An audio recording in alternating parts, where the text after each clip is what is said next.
Muy buenas tardes, soy la doctora Alejandra Blum, soy hematóloga, responsable del servicio de hematología y hemoterapia. Y bueno, con motivo de la celebración del Día Mundial del Donante de Sangre el próximo 14 de junio, hemos decidido hacer un vídeo para hablar de manera muy sencilla sobre generalidades de la donación.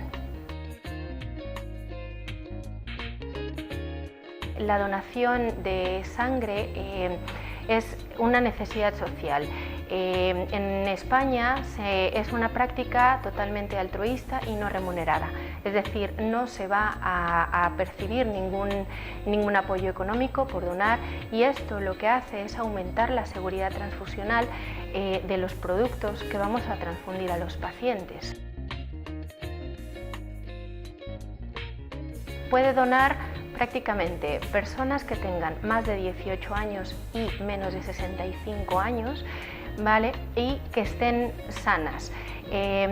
A partir de los 60 años no se debe de donar por primera vez, e incluso existen algunas situaciones en las que por arriba de 65 años, si el médico considera que está en un estado vital adecuado, puede realizar alguna otra donación. También es importante considerar que se debe donar personas que no tengan enfermedades infectocontagiosas en el momento de realizar el procedimiento.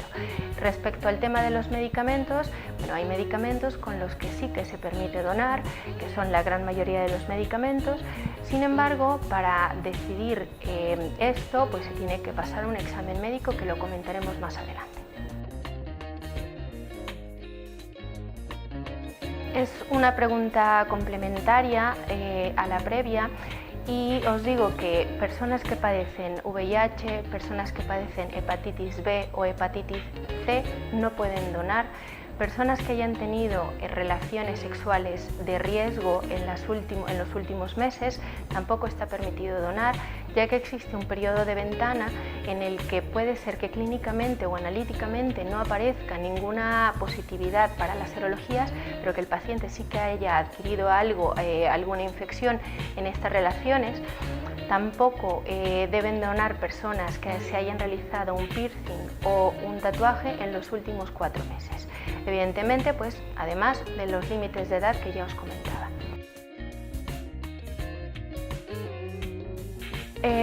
Son diferentes pasos los que tienen que pasar los donantes para poder realizar la donación propiamente. Lo primero es tener una intención altruista, como ya lo hemos comentado. Después de ello tienen que presentarse en el centro de hemoterapia o en el lugar donde vayan a hacer la donación y presentarse con el médico, que les va a hacer un reconocimiento, digamos, muy sencillo, en el que se hable sobre los antecedentes propios de cada una de las personas, sobre los hábitos de estas personas, sobre las infecciones que pueden haber tenido, y se realiza además la medición de la tensión arterial, medición de la frecuencia cardíaca, se realiza con una determinación capilar en el dedo, con un pinchacito, una determinación de la hemoglobina y del hematocrito para ver que el paciente no tenga una anemia que le suponga un riesgo para el donar. Debemos de asegurarnos durante el examen médico que la donación no supone un riesgo ni para el donante ni para la persona que va a recibir la transfusión. Después de ello, y tras haber superado estos filtros, se pasa directamente a la sala donde se va a realizar la extracción.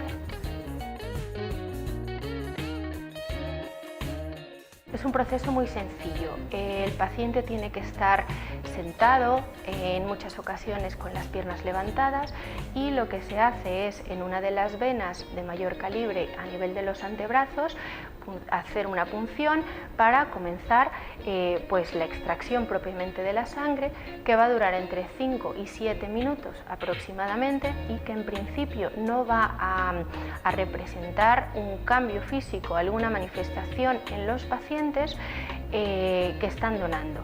Una vez que ha finalizado el proceso de extracción, se retira la vía, se valoran, el paciente tiene que permanecer en reposo unos 15-20 minutos, se valoran sus constantes, la tensión arterial, la frecuencia cardíaca, etcétera, y pasa el donante a recibir un refrigerio.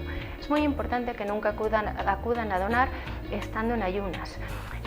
Una vez que ha terminado el proceso de la donación, tienen que ingerir bastantes líquidos y tienen que comer algo sólido también. El único riesgo, podríamos comentar, o el efecto secundario que se puede presentar son los mareos. Es por ello que tenemos que estar con unas cifras de tensión arterial aceptables, no realizar ejercicio físico intenso en el día en el que se ha donado, sino hasta el día siguiente, no fumar en las siguientes 2 horas después de haber donado, ni ingerir nada de alcohol. Una vez que se ha hecho la extracción de la sangre total, esta se va a estudiar. No se transfunden los pacientes inmediatamente después de que alguien haya donado. Esto se tiene que realizar diferentes pasos. Se separan los diferentes componentes que tenemos, que por un lado tenemos los glóbulos rojos, por otro lado tenemos el plasma fresco y los concentrados de plaquetas. Estos, a su vez, cada uno se somete a diferentes pruebas a nivel de infeccioso para asegurarnos de que no hay ninguna contraindicación en usar ese tipo de componentes. Posteriori se van a conservar, según cada uno de estos componentes, algunos a temperatura de 4 grados, el plasma, por ejemplo, se puede congelar durante 2 años, las plaquetas se conservan entre 5 y 7 días después de la extracción y tiene que estar agitándose de manera constante. Una vez que se han superado todos estos filtros, se repartirán en base a las peticiones de cada uno de los hospitales para sustituir las necesidades que tengan cada uno de ellos. En el donante no provoca ningún efecto a nivel físico. Es cierto que puede existir el riesgo de mareos, pero haciendo las cosas de manera correcta, teniendo unas cifras de tensión adecuadas y que además el paciente coma bien antes y después de la donación y siguiendo lo que os comentaba de no beber, no fumar en las 2 horas siguientes, no hay ningún riesgo. Recordar que el uso del material es un material totalmente estéril y de un solo uso, con lo cual no hay ningún riesgo infeccioso para los donantes. Lo ideal es que se repartan durante el año según el sexo, es decir, los hombres pueden donar cada 3 a 4 meses y pueden donar 4 veces al año, mientras que las mujeres 3 veces al año. Por ello es importante planificar cada cuánto se realizarán las donaciones, sobre todo dando también cierto especial interés a los periodos prevacacionales. Recordemos que muchas veces disminuyen la cantidad de los donantes, sin embargo las necesidades a nivel de los hospitales se siguen manteniendo. Es por ello que siempre tratamos de reforzar las campañas de donación previo a los periodos vacacionales.